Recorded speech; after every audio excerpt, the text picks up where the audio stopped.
નમસ્કાર મિત્રો, એકમ અને માપન પદ્ધતિમાં સ્વાધ્યાયના એક્ઝામ્પલના છેલ્લા ચરણમાં આપણે જે પહોંચીએ છીએ. આ લેક્ચરની આગળનું જે લેક્ચર હતું એમાં 2.11, 2.12, 2.13 અને 2.16 આમ કુલ 4 એક્ઝામ્પલ આપણે ચર્ચા કરી હતી. મિત્રો, છેલ્લે મેં એમ પણ કહ્યું હતું કે 2.16 એક્ઝામ્પલ વ્યવસ્થિત તૈયાર કરજો, યાદ રાખજો, કારણ કે એનો આધાર, એનું થોડુંક ઉપયોગ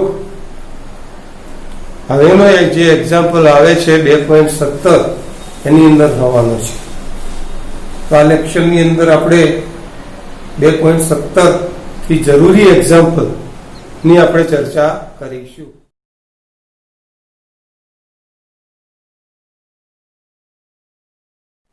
તો મિત્રો, આપણે આ લેક્ચરની અંદર 2.17 એક્ઝામ્પલની શરૂઆત કરી. સૌપ્રથમ એની રકમ સમજી લઈએ.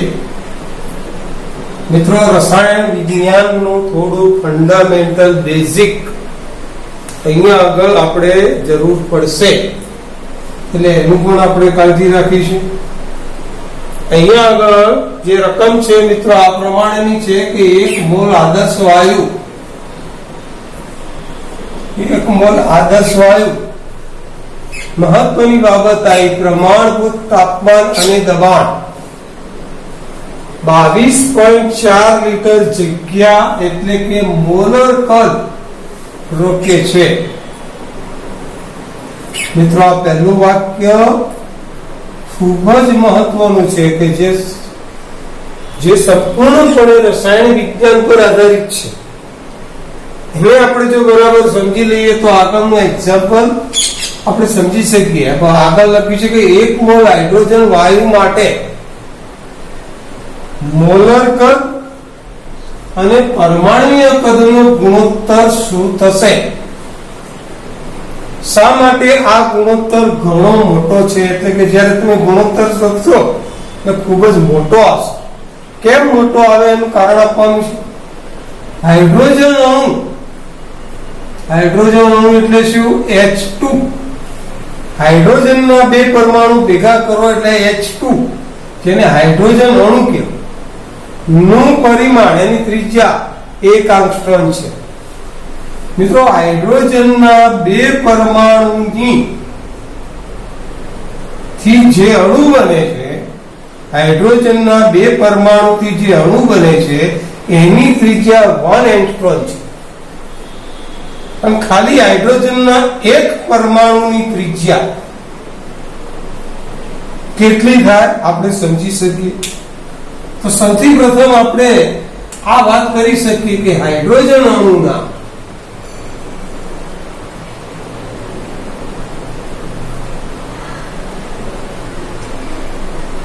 એટલે કે H2 ના પરિમાણ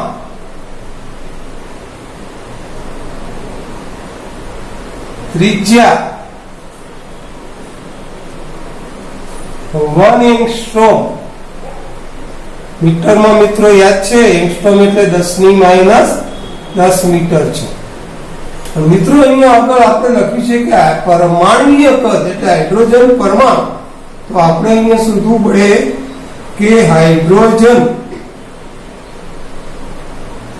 પરમાણુ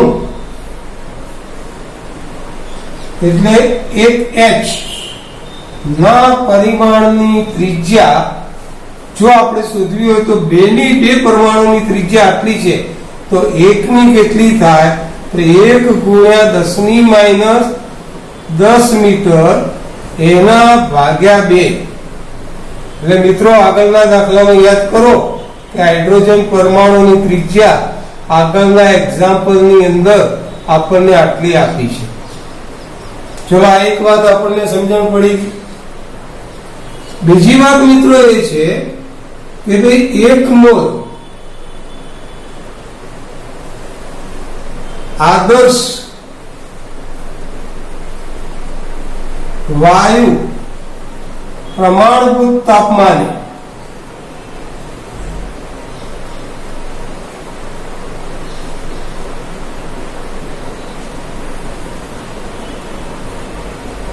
અને દબાણ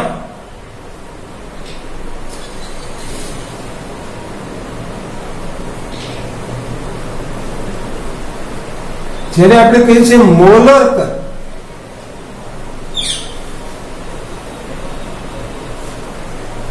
એ મિત્રો 22.4 લીટર છે. મિત્રો કદ, આ કદ છે 22.4 લીટર મોલર કદ. પણ હવે આપણે એને મીટર ઘનમાં રૂપાંતર કરવું પડે તો 1 લીટર બરાબર 10⁻³ મીટર, અને પરિણામે મીટર ઘનની અંદર આ કિંમત આપણને 22.4 ગુણ્યા 10⁻³ મીટર ઘન મળે. મિત્રો હવે આપણે શોધવાનું શું છે? તો શોધવાનું કંઈક આવું છે કે ભાઈ મોલર કદ ભાગ્યા પરમાણુય કદ,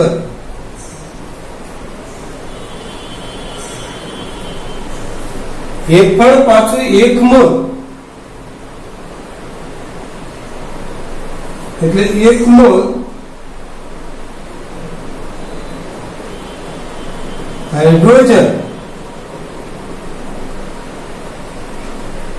નું પરમાણુય કદ, આ બંનેનો ગુણોત્તર શોધવાનો છે. તો મોલર કદ તો આપણને મળી ગયું કે 22.4 ગુણ્યા 10⁻³. હવે 1 મોલ હાઇડ્રોજન નું પરમાણુય કદ આપણે મેળવવાનું છે. તો એના માટે મિત્રો મેં તમને જણાવ્યું હતું કે ભાઈ આગળનો એક્ઝામ્પલ ને તમારે બરાબર ધ્યાનમાં રાખવાનું છે. આગળ આપણે ગણ્યું હતું કે એક હાઇડ્રોજનના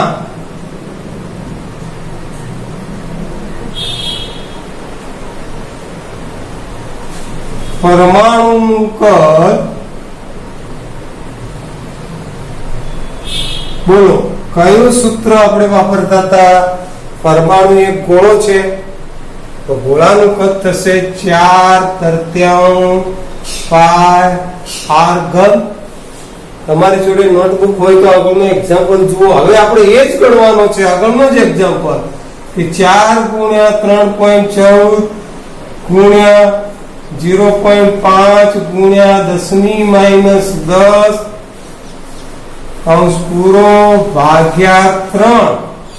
હવે આનું સાદુરૂપ તમે આગળના એક્ઝામ્પલ ની આપેલું છે, તો હું સીધો એનો જવાબ મૂકી દઉં છું કે એનો જે જવાબ આવે એક હાઇડ્રોજન પરમાણુનું કદ એ આપણને 5.233 ગુણ્યા 10⁻31 મીટર ઘન. મિત્રો શરૂઆતમાં -30 મળે, -30 મળે એટલે 0.5233 મળે. પણ આપણે ડાયરેક્ટ એનો જવાબ તમે આગળ એક્ઝામ્પલ ગણ્યો છે એટલે એની આપણે ચર્ચા કરતા નથી. પણ હવે આપણે 1 મોલ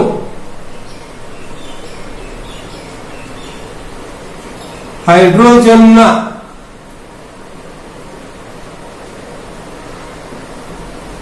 પરમાણુનું કદ, જેને આપણે વીડેસ કહીએ, એ શોધીએ, જે આમાં મૂકવાનું છે.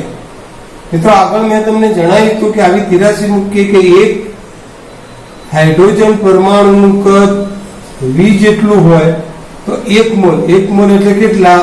તો કે 6.023 ગુણ્યા 10⁻23 પરમાણુનું કદ કેટલું થાય? તો વીડેસ બરાબર V ગુણ્યા, આને શું કહેવાય? એવોગાડ્રો અંક Na.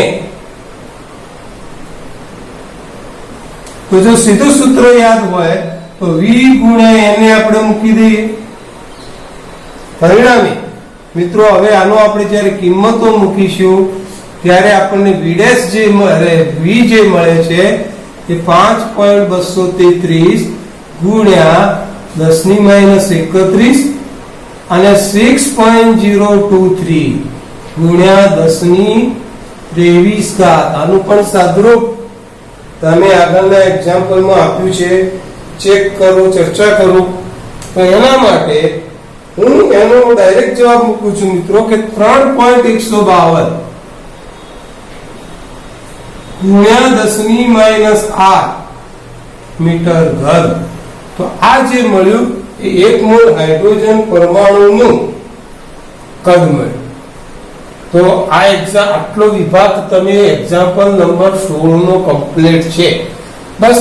તો હવે આપણને અહીંયા આગળ મોલર કદ મળ્યું છે. મોલર કદ એટલે પ્રમાણભૂત તાપમાન અને દબાણે, અને બીજા શબ્દોમાં મિત્રો પ્રમાણભૂત તાપમાન અને દબાણે એને એનટીપી કહેવાય, એસટીપી કહેવાય, natural temperature and pressure, standard temperature and pressure, એને કહેવાય 1 મોલ આદર્શ વાયુ પ્રમાણભૂત તાપમાન અને દબાણ.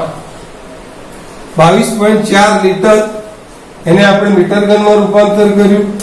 હવે મિત્રો આને 3.152 ગુણ્યા 10⁻8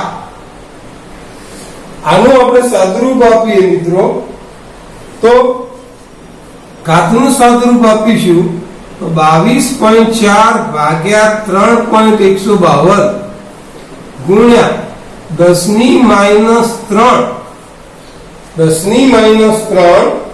અને ઉપર જશે એટલે +8 માઇનસ નું +8 અને પરિણામે આપણને જે કિંમત મળશે તો અહીંયા આગળ સોરી આ -7 છે મિત્રો, સુધારજો. આ -7 ભૂલ થઈ આપણી. આ -7 એટલે ઉપર જશે એટલે +7 થશે. એટલે આનો જવાબ આવશે 10⁴. 22.4 ભાગ્યા 3.152 કરો, 3×21 એટલે લગભગ 7.1 ગુણ્યા 10⁴ એનો ગુણોત્તર મળે. મિત્રો આ ગુણોત્તર ઘણો બધો મોટો છે. તો આ ગુણોત્તર આટલો બધો મોટો હોવા પાછળનું કારણ શું? મિત્રો એનું કારણ એ છે કે આપણને અહીં કીધું છે આદર્શ વાયુ. વાયુ વિશે તમે જાણો છો કે વાયુના જે પરમાણુઓ છે, અણુઓ છે, એ અસ્તવ્યસ્ત બધી દિશામાં ગતિ કરતા હોય છે. આ બે અણુ વચ્ચેનું અંતર ઘણું બધું વધારે છે. એટલા માટે હું અહીંયા લખતો નથી પણ જણાવી દઉં કે ભાઈ વાયુમાં પરમાણુ વચ્ચેનું અંતર હાઇડ્રોજનના અણુની સરખામણીમાં, વાયુમાં પરમાણુઓનું અંતર હાઇડ્રોજનના અણુની સરખામણીમાં ખૂબ જ મોટું છે અને તેથી એનો ગુણોત્તર આટલો બધો મોટો મળે છે. મિત્રો આ પ્રમાણે આપણે એનું કારણ લખી શકીએ કે વાયુમાં હાઇડ્રોજન પરમાણુ વચ્ચેનું અંતર, વાયુમાં હાઇડ્રોજન પરમાણુ વચ્ચેનું અંતર હાઇડ્રોજન અણુની સરખામણીમાં, હાઇડ્રોજનના અણુની સરખામણીમાં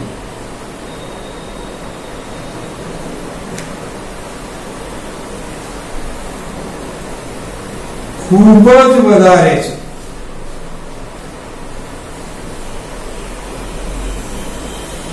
માટે મિત્રો આપણને આ ગુણોત્તર ઘણો બધો મોટો મળે છે. તો આ પ્રમાણે 2.17 એક્ઝામ્પલ આપણે સમજીશું.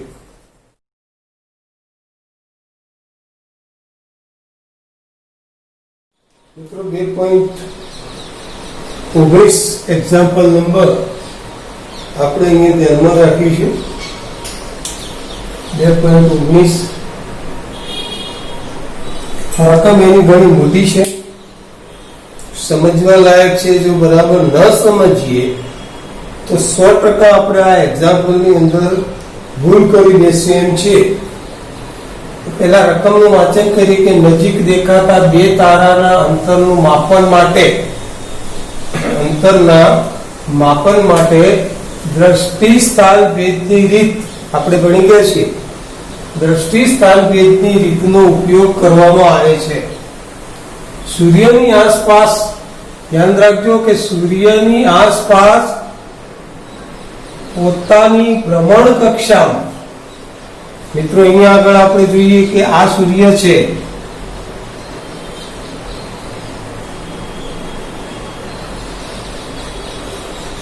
અને પૃથ્વી સૂર્યની આસપાસ ફરે છે, એટલે સમજી લો કે આ પૃથ્વીની ભ્રમણ કક્ષા છે.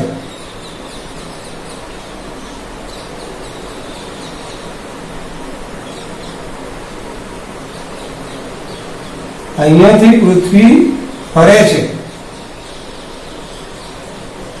આ પૃથ્વીની ભ્રમણ કક્ષા છે. આપણને ખ્યાલ હોવો જોઈએ કે ભાઈ સૂર્યની આસપાસ પૃથ્વી એક વર્ષ એટલે કે 365 દિવસમાં પોતાનું એક ચક્ર પૂરું કરે છે. પણ અહીંયા શું કે છે આપણને કે ભ્રમણ કક્ષામાં 6 મહિનાના સમયના અંતરાલમાં, મતલબ કે સમજી લો કે પૃથ્વી એ બિંદુથી ભ્રમણ કરવાની શરૂઆત કરે, એ ભ્રમણ કરીને એક વર્ષમાં પાછી એ આગળ પાછી આવે, પરંતુ આ 6 મહિનાની વાત કરે છે. તો 6 મહિનામાં આ પૃથ્વી અડધું ભ્રમણ કર્યું હશે, એટલે સમજી લો કે 20 સ્થાને આવ્યું છે. તો મિત્રો આપણે એવું કહી શકીએ કે આ પૃથ્વીનું પહેલું સ્થાન, અને 6 મહિનાની અંદર પૃથ્વી 20 સ્થાને આવે છે. તો A અને B ને જોડતી રેખા,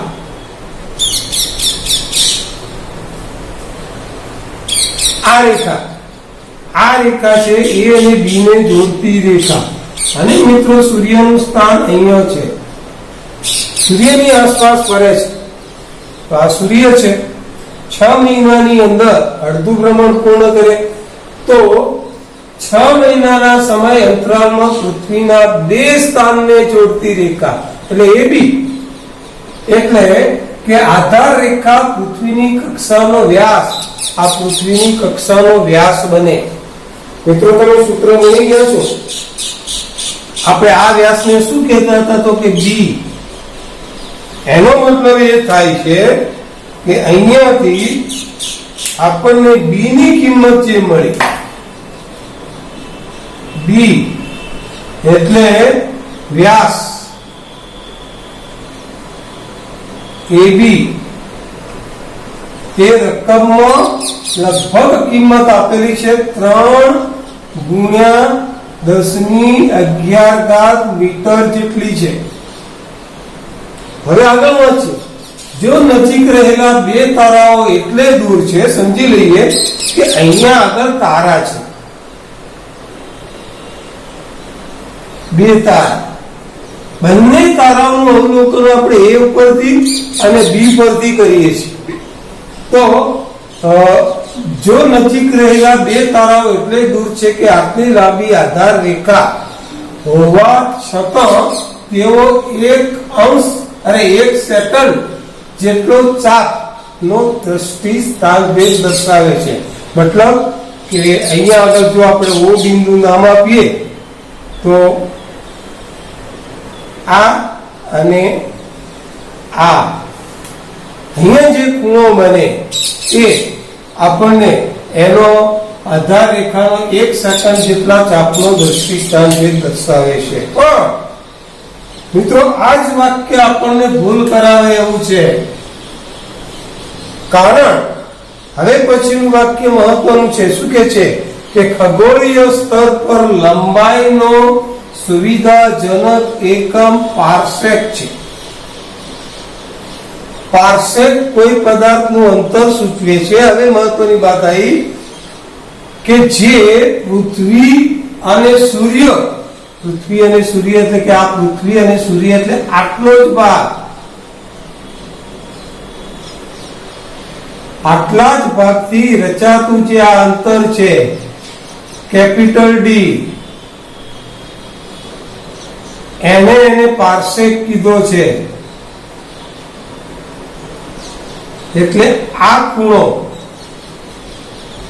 હવે જે બને કે પાર્સેક કોઈ પદાર્થનું અંતર સૂચવે છે જે પૃથ્વી અને સૂર્ય વચ્ચેના અંતર જેટલી આટલી જ આધાર રેખાના બે છેડાએ આંતરેલો ખૂણો એ 1 સેકન્ડ બરાબર છે. આટલો ખૂણો 1 સેકન્ડ બરાબર છે. તો એનો સ્થાન એનો મતલબ મિત્રો એ થયો કે આટલો 1 સેકન્ડ, આટલો બીજો 1 સેકન્ડ. તો એનો અર્થ એ થાય કે આપણે જે આ દ્રષ્ટિ સ્થાન ભેદ નો જે ખૂણો લઈએ છીએ, આપણે દ્રષ્ટિ સ્થાન ભેદ કોણ, જેને હું થીટા ડેશ કહું તો કેટલો થાય તમે સમજી ગયા છો? મિત્રો આપણે અહીંયા આગળ વિચારી શકીએ, દાખલાની શરૂઆતમાં આપણે આ થોડીક સમજ લખી શકીએ કે પૃથ્વી અને સૂર્યની આધાર રેખા એ આંતરેલો ખૂણો. મિત્રો આકૃતિ ઉપરથી આપણે જણાવી દઈએ કે સમજો કે આપણે આને સી નામ આપીએ તો એ આટલો થશે કે ખૂણો AOC કહી શકાય અથવા ખૂણો BOC કહી શકાય, અને જેને આપણે થીટા, મિત્રો આ ખૂણાને થીટા કહીએ, આને થીટા કહીએ, તો એ થીટા આપણને 1 સેકન્ડ મળે છે. પરંતુ મિત્રો AB રેખા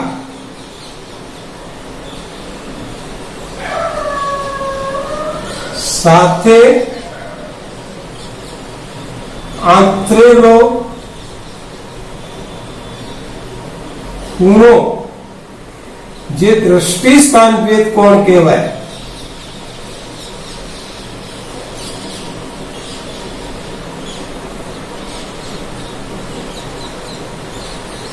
જેને આપણે જોઈએ તો AOB જેટલો થાય, જે થીટા. મિત્રો આકૃતિ ઉપરથી આપણે કહી શકીએ કે અહીંયા ખૂણો AOC વત્તા ખૂણો BOC એટલે કે થીટા ડેશ વત્તા થીટા ડેશ, તો થીટા બરાબર, સોરી આને આપણે થીટા ડેશ કહીએ, અને થીટા તો થીટા ડેશ બરાબર 2 થીટા થાય, અને 2 થીટા એટલે 2 ગુણ્યા 2 સેકન્ડ બને. હવે મિત્રો વાત આવી 2 સેકન્ડ. તો મિત્રો 1 સેકન્ડની કિંમત આપણે જાણીએ છીએ 4.85 ગુણ્યા 10 ની કેટલી ઘાત થશે? તો 10⁻6 ઘાત રેડિયનમાં થાય, અને પરિણામે 4.85 ગુણ્યા 10⁻6 રેડિયન. મિત્રો અહીંયા આગળ આપણને હવે શોધવાનું શું કહે છે કે પૃથ્વી અને સૂર્ય વચ્ચેના અંતર જેટલી આધાર રેખાના બે છેડાએ આંતરેલો ખૂણો 1 સેકન્ડ બરાબર હોય, તો આ અંતર એટલે કે d શોધવાનું કહે છે. તો કે d નો અંતર 1 પાર્સેક મૂલ્ય મીટરમાં ગણો. આપણે એને મીટરમાં ગણવાનું છે d. મિત્રો તમે દ્રષ્ટિ સ્થાન ભેદ ની થિયરી ભણી ગયા છો, એના આધારે તમે એમ કહી શકો, અને જો તમને સૂત્ર યાદ ના આવે તો આપણે આટલું કહી શકીએ કે ખૂણો એટલે થીટા ડેશ બરાબર ચાપ AB એટલે B ભાગ્યા ત્રિજ્યા એટલે D. આના ઉપરથી d શોધવાનું આવે તો d છેદમાં b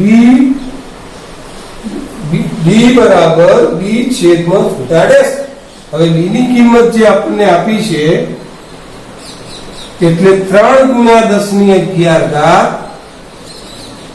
અને થીટા ડેશ એટલે 2 ગુણ્યા 4.85 ગુણ્યા 10⁻6.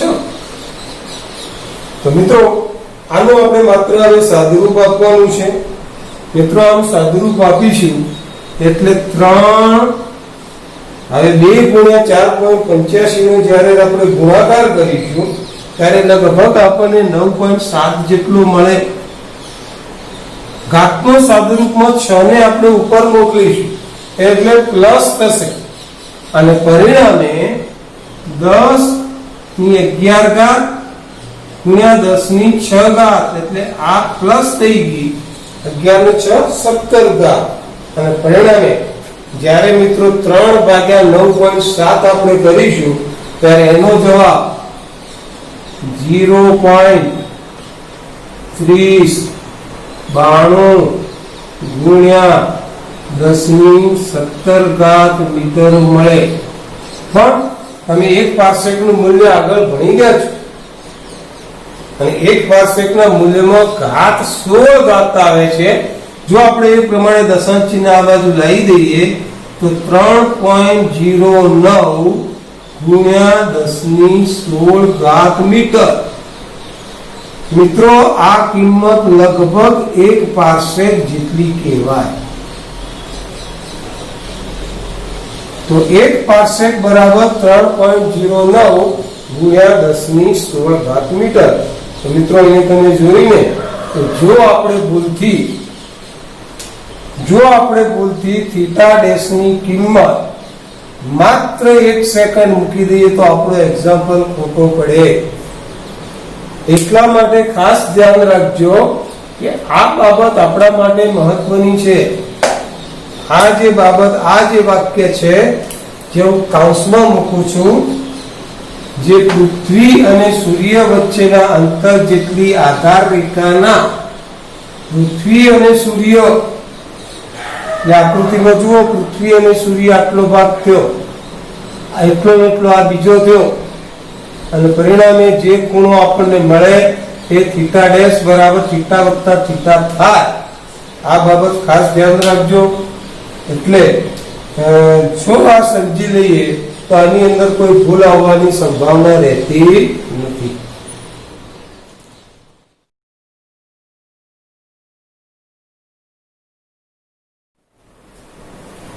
મિત્રો સ્વાધ્યાયનો એક્ઝામ્પલ નંબર 2.20 સમજીએ આપણે એની રકમ કે આપણા સૂર્યમંડળમાં નજીકનો તારો 4.29 પ્રકાશ વર્ષ દૂર છે. પ્રકાશ વર્ષ એ અંતરનો એકમ છે મિત્રો, કાળજી રાખજો. ઘણીવાર એક માર્કનો પ્રશ્ન પૂછાય પ્રકાશ વર્ષ ખાલી જગ્યાનો એકમ છે તો પ્રકાશ વર્ષ એ અંતરનો એકમ છે. તો પાર્સેકમાં આ અંતર કેટલું છે? તો પ્રકાશ વર્ષનું પાર્સેકમાં રૂપાંતર કરવાનું. તો એના માટે મિત્રો જો તમે બધા સંબંધો ધ્યાનમાં રાખતા હો તો આ દાખલો સહેલો પડે. જેમ કે સૌથી પ્રથમ આપણે એ વિચારવું પડે કે ભાઈ એક પ્રકાશ વર્ષ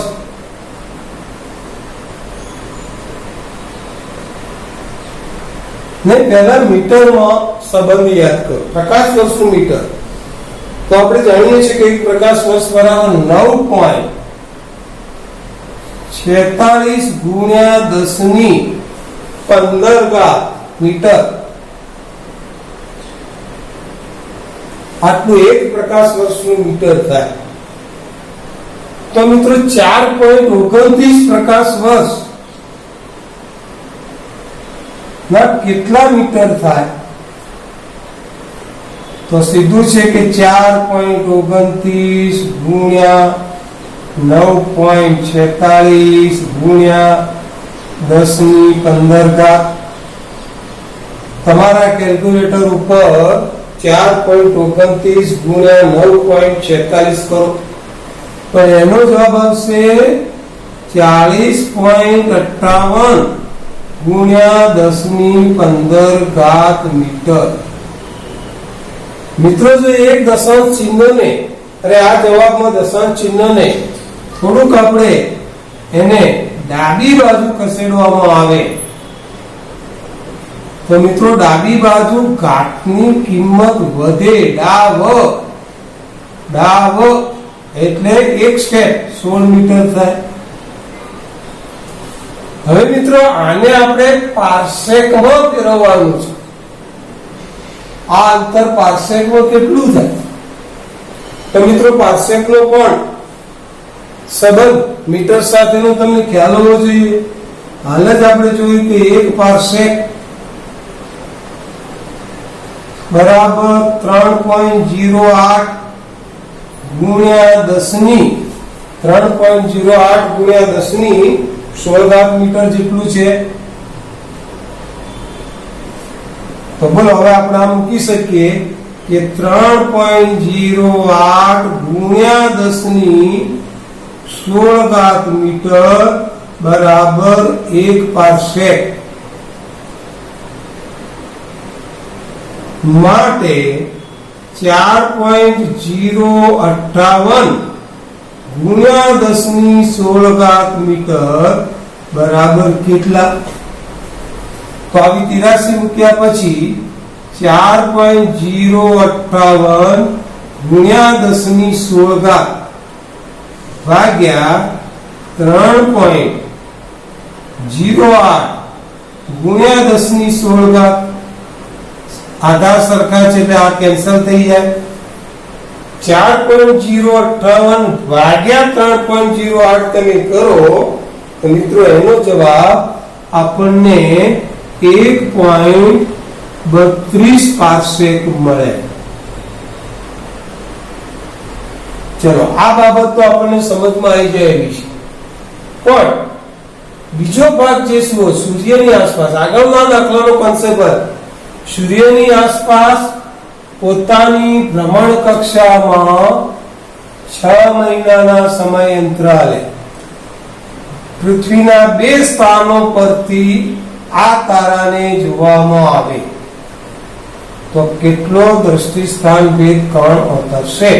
તો આગળના દાખલાનો કોન્સેપ્ટ આપણે વિચારીએ કે આટલે કેન્દ્રમાં સૂર્ય છે, અહીંયા આગળ સમજી લો કે આ પૃથ્વી પોતાની ભ્રમણ કક્ષામાં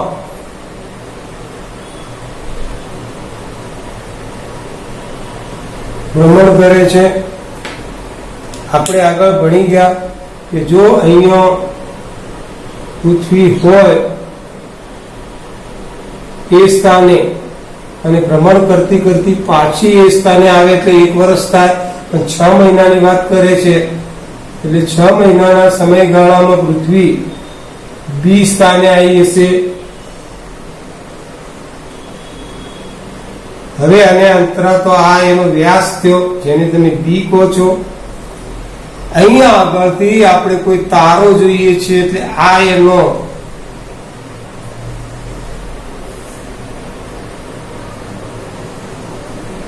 દ્રષ્ટિ સ્થાન ભેદ છે. પરંતુ મિત્રો આપણે ભણી ગયા કે ભાઈ અહીંયા આગળ સૂર્ય અને પૃથ્વી સાથે જે આ રેખા છે એ 1 સેકન્ડ નો ખૂણો અંતરે છે. તો એવી જ રીતે આ પણ 1 સેકન્ડ નો ખૂણો અંતરે.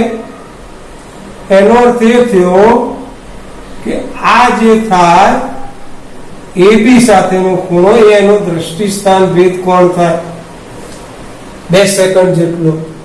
તો આપણે આ દ્રષ્ટિ સ્થાન ભેદ કોણ 1.32 પાર્સેક માટે આ દ્રષ્ટિ સ્થાન ભેદ કોણ કેટલો થાય એ આપણે મૂકવું છે.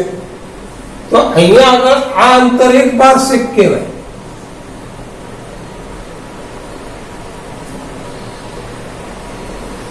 મતલબ કે 2 સેકન્ડ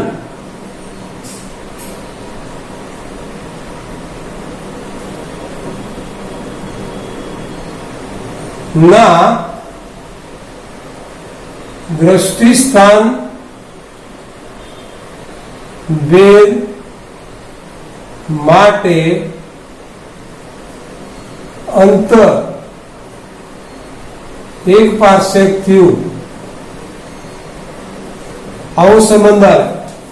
આપણે એને ઊંધો સંબંધ આમ લખી શકીએ કે 1 પાર્સેક ના અંતરે દ્રષ્ટિ સ્થાન ભેદ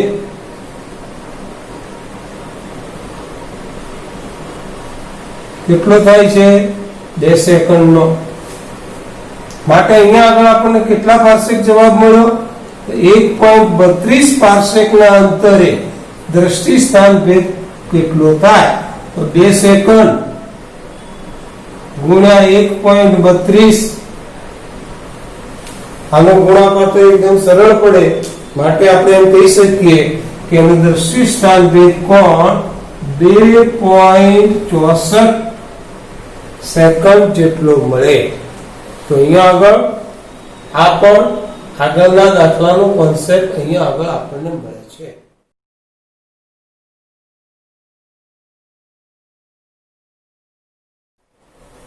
મિત્રો, આજના લેક્ચરનો છેલ્લો એક્ઝામ્પલ આપણે જોઈ લઈએ. તમને આવડે છે, તમે એકમ કસોટીની અંદર આ એક્ઝામ્પલ પૂછાયેલો બધાએ ગણ્યો છે, વ્યવસ્થિત પ્રમાણે ગણ્યો છે.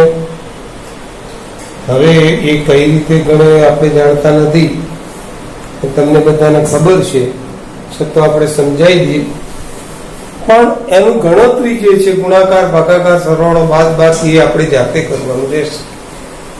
તો અહીંયા સમજીએ કે જ્યારે જુપિટર એક ગુરુ ગ્રહ છે, પૃથ્વીથી 824.7 મિલિયન કિલોમીટર, શબ્દ આવે છે, નોંધ લેજો, મિલિયન કિલોમીટર દૂર હોય છે, ત્યારે તેના કોણીય વ્યાસનું માપન કરતા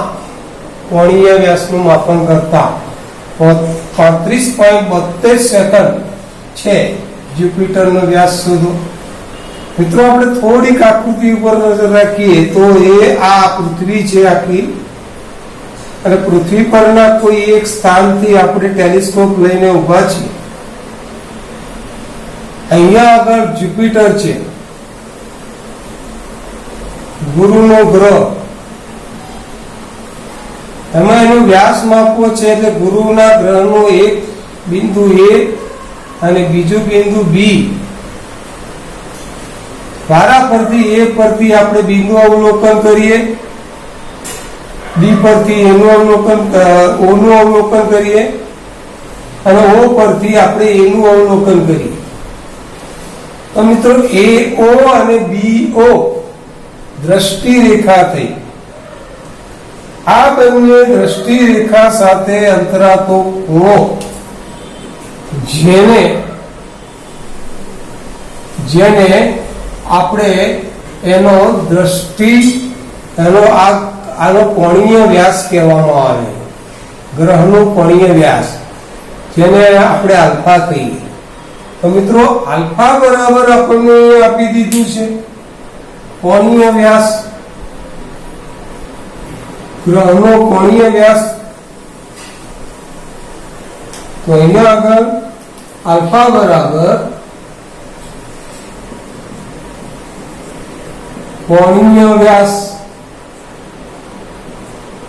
રેખીય વ્યાસ નહીં. રેખીય વ્યાસ એટલે આ કે આ ગ્રહનો રેખીય વ્યાસ, અને જેને આપણે ડી કહીએ છીએ.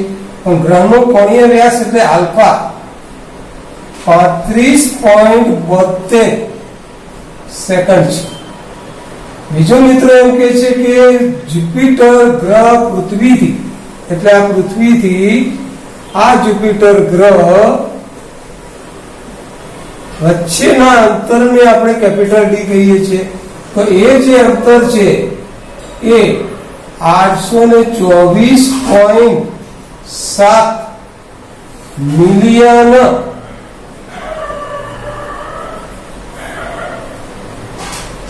કિલોમીટર જેટલું છે. તો કે છે કે જુપિટરનો વ્યાસ એટલે સ્મોલ ડી ગણો. મિત્રો, સૌથી પ્રથમ આપણે આ બાબત પર ધ્યાન રાખવું પડે કે ભાઈ મિલિયન કિલોમીટર એટલે શું? તો 1 મિલિયન એટલે 10⁶ થાય. એનો અર્થ એ થયો કે આ ડી જે છે કિલોમીટરમાં 824.7 ગુણ્યા 10⁶ કિલોમીટર, ટૂંકમાં કહીએ તો કિમી કહેવાય. ચાલો બીજી બાબત, એક કોણીય વ્યાસ આલ્ફા 35.72 સેકન્ડ. હવે 1 સેકન્ડ બરાબર કેટલા રેડિયન થાય તમે જાણો છો? તો 4.85 ગુણ્યા 10⁻6 રેડિયન થાય. આ બાબત પણ તમે જાણો છો, આનાથી પણ તમે પરિચિત છો. હવે જે સૂત્ર આપ્યું છે એ સૂત્ર આપણે જો ના યાદ આવે તો સીધી વાત છે કે ભાઈ ખૂણો એટલે શું? ખૂણો આલ્ફા એટલે આ ચાપ ભાગ્યા ત્રિજ્યા.